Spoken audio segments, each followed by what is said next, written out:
વડોદરામાં મહિલાની મજબૂરીનો લાભ લઈને દુષ્કર્મ આચરવામાં આવ્યું। ત્રિપુટીએ મહિલાને લોનના ચક્કરમાં ફસાવી અને દુષ્કર્મ આચર્યું। ઠગ ત્રિપુટીએ મહિલાના નામે લોન લઈને અન્ય લોકોને રકમ આપી દીધી। મહિલાએ રાજેશ અગ્રવાલ, વિક્રાંત દીક્ષિત, પ્રજ્ઞેશ દવે સામે ફરિયાદ નોંધાવી છે। રાજેશ અગ્રવાલે પીડિતાને કેફી પીણું પીવડાવીને દુષ્કર્મ આચર્યું હતું। દુષ્કર્મ આચર્યા બાદ ગર્ભ રહી ગયો હોવાની મહિલાની ફરિયાદ છે। આરોપીને કોર્ટમાં રજૂ કરીને 7 ઓગસ્ટ સુધીના રિમાન્ડ મેળવ્યા છે।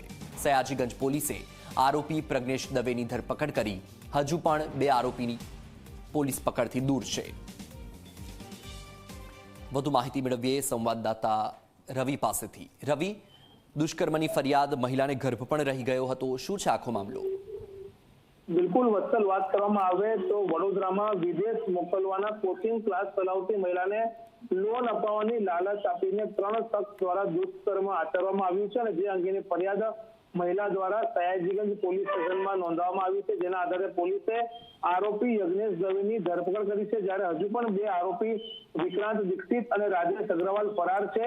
મહત્વની બાબત છે કે પહેલા યુવતી નોકરી કરતી હતી, ત્યાર પછી નાની મોટી લોન લઈને તેને ક્લાસીસ શરૂ કર્યા હતા। રાજેશ અગ્રવાલ યુવતીના ગર્ભપાત કરાવવા માટે તેને સાથે રાખીને ફરતો હતો અને તેનો પતિ છે તેવી રીતના ઓળખ આપીને સમગ્ર શહેરમાં ફરતો રહેતો હતો। સાથે જ અલગ અલગ હોસ્પિટલમાં યુવતીના ગર્ભપાત કરાવવા માટે લઈ ગયો હતો। જ્યાં રાવપુરાની એક હોસ્પિટલમાં યુવતીનું જે ગર્ભપાત છે તે કરવામાં આવ્યો છે।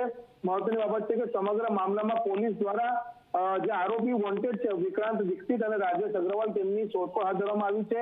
સાથે જ યજ્ઞેશ દવેને કોર્ટમાં હાજર કરીને તેના રિમાન્ડ મેળવવામાં આવ્યા છે અને કઈ રીતના તેઓ યુવતીના સંપર્કમાં આવ્યા, કઈ રીતના યુવતીને ફસાવી છે, તમામ બાબત અત્યારે પોલીસ દ્વારા પૂછતાછ કરવામાં આવી રહી છે। મહત્વની બાબત છે કે રાજેશ અગ્રવાલ જે છે કરાટેના કોચ પણ છે, ઇન્ટરનેશનલ કોચ છે અને તેમનું વડોદરા શહેરમાં અને ઇન્ટરનેશનલ જગતમાં કરાટેમાં મોટું નામ છે। ત્યારે તેમનું નામ દુષ્કર્મમાં આવતા હડકંપ મચી જવા પામ્યો છે અને જે રીતના તે અત્યારે વોન્ટેડ છે તે પકડાયા પછી હકીકત સામે આવશે કે તેમને કઈ કઈ જગ્યા પર લઈ જઈને યુવતી સાથે દુષ્કર્મની આ જે ઘટના છે તેને અંજામ આપ્યો હતો। બિલકુલ રવિ, માહિતી બદલ આભાર। તો તમે સાંભળ્યું કે કઈ રીતે આ ઠગ જે 3 શખ્સ છે તેમણે મહિલાને ભોગ બનાવી, કેવી રીતે મહિલા પર દુષ્કર્મ આચર્યું।